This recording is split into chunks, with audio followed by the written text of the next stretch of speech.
I was caught up in the riots in June 12, 1993 at Ikeja. You know, I was driving from work, and then violence erupted. I was actually on Tony Street, you know, when the violence erupted.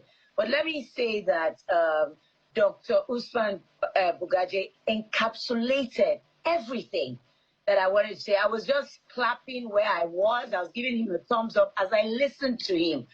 That our democracy is not being felt by the people. That is not even that is an understatement. The people are not feeling the effects of democracy. Yes, we have had uninterrupted democracy, but how does that trickle down? What is that trickle down effect? How does it impact on the lives of the people, of the ordinary Nigerians? There is no middle class. We cannot tell any more lies to ourselves. The people are impoverished. The healthcare is in shambles. There's no social security. Forget what that minister said about using AI to locate poor people. I don't know why they come up with those kind of things. I mean, everything around us is crumbling, and Nigerians are barely holding on by the skin of their teeth. But let me also say that the battle for the things that are important cannot be won in a day. We cannot keep quiet. We have to continuously and make sure that we hold government accountable. There must be justice, there must be equity, and there must be security for the people, the lives and property of the people. And like I said, Dr. Usman encapsulated everything. I didn't celebrate June 12th today. I just went about my day. I would have tweeted some happy democracy message, but there was nothing in me to say. How do I say?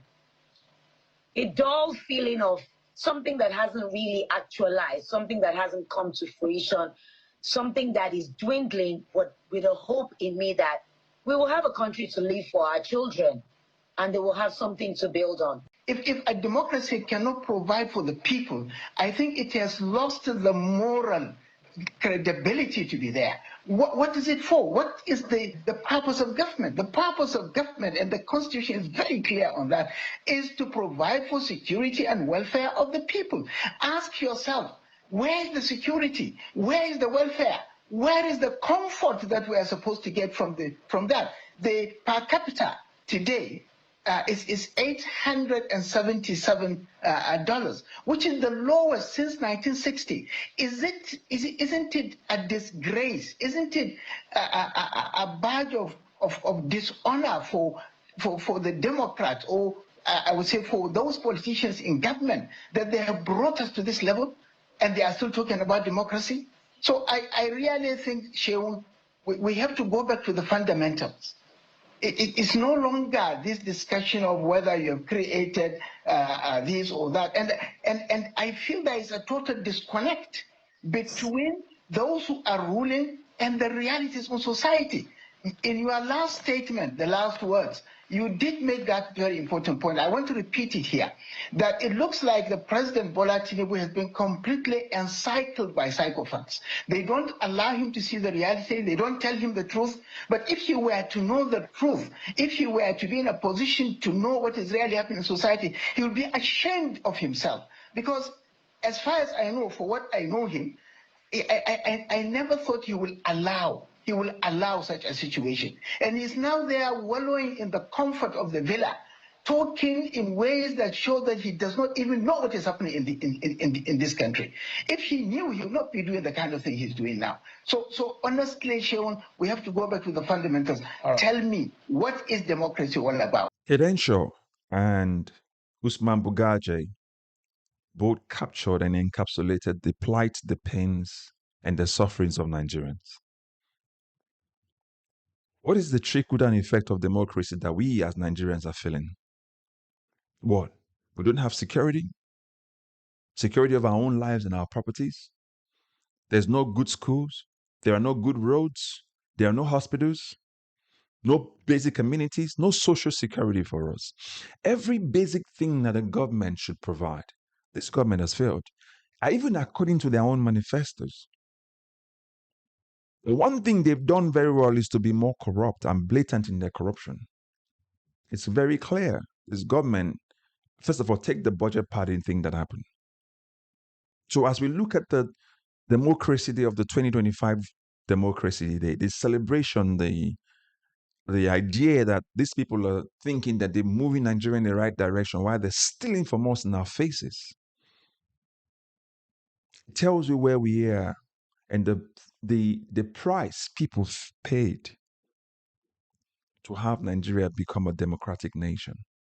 And the people who have now become our leaders, politicians, these ones are politicians, these ones are not leaders in a way, so just put them in context. What is the benefit they've given us? They've enriched themselves.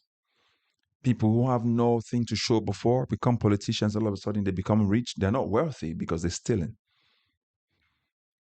So credential encapsulates it very well.